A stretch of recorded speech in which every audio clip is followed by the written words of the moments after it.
Let's review some basic grammar rules for writing your resume.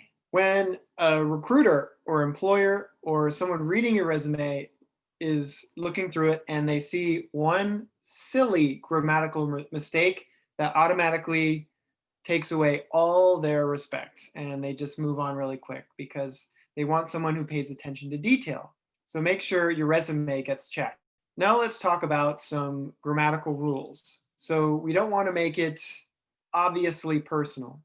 You have your contact information, your full name, your phone number, your email, all at the top. They know that it's you.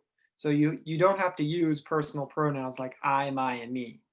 So you want to start the sentence with action verbs and make sure you use tenses wisely.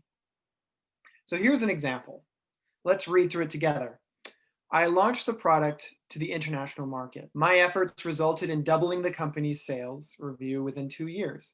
My company awarded me with the certification of expertise for leading my team for handling projects. So a lot of personal pronouns used here, all of them highlighted. You can see that. So now let's look at the example below. Launched product to the international market.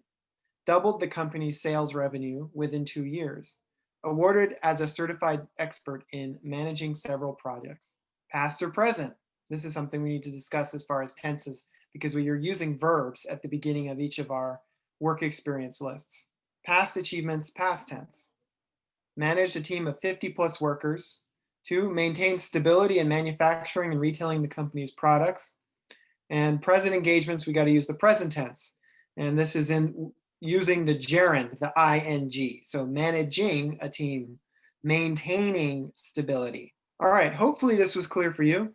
I'll see you next time. Bye.